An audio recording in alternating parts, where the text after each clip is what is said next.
Alphonse Allais, Les misères de la vie conjugale.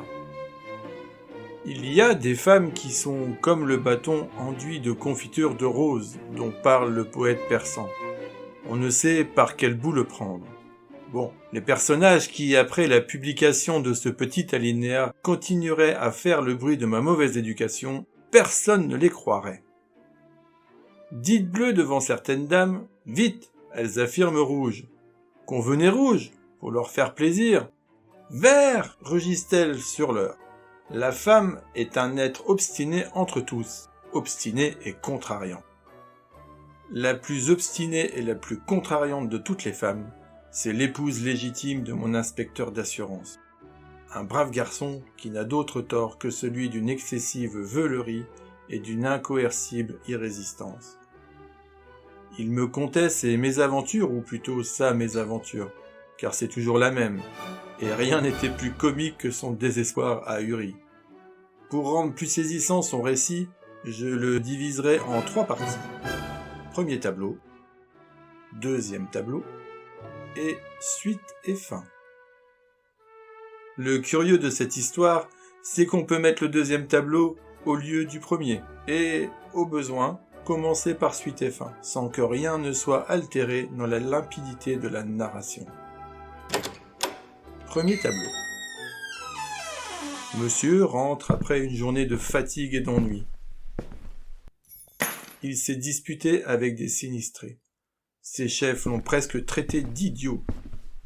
Complètement esquinté, le pauvre homme n'a d'autre aspiration que celle du bon dodo, où il va joncher son abrutissement.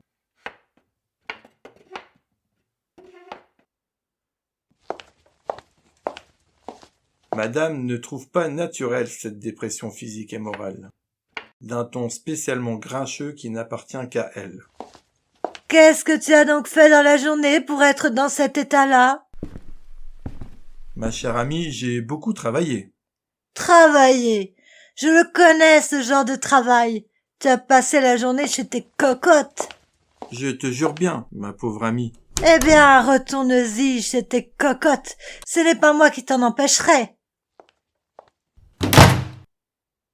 Et madame, claquant fort la porte, va s'enfermer dans son appartement. Deuxième tableau. Monsieur a fait une bonne journée. Tout a marché à souhait. Il croit pouvoir compter sur un avancement prochain. Bref, il est content. Avant de monter, il a pris avec un de ses amis une bonne petite absinthe qui lui a encore mis plus de joie dans le cœur. À peine rentré, il se précipite sur sa femme, l'embrasse très tendrement, l'embrasse encore, lui prodigue 1000 caresses plus ardentes, peut-être que ne le comporte l'austère décor de la salle à manger. Mais madame se dégage vivement, son visage se renfrogne, d'un ton spécialement grincheux qui n'appartient qu'à elle. « D'où sors-tu donc pour être excité comme ça ?»« Ma chère amie, je sors du bureau. »« Du bureau. Je le connais, ce bureau-là. Tu sors de chez tes cocottes. »« Je te jure bien, ma pauvre amie. »« Eh bien, retourne-y chez tes cocottes. Moi, je ne me charge pas d'éteindre la flamme allumée par ces demoiselles. »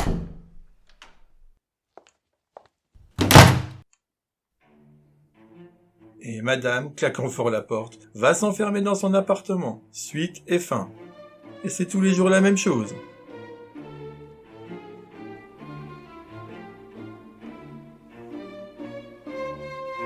Et voici la fin de ce livre audio lu par Néné avec la participation d'Angélique pour la chaîne Open Your Mind. Si vous le souhaitez, vous pouvez laisser un gentil commentaire ou alors vous pouvez mettre aussi un petit pouce. Merci à tous.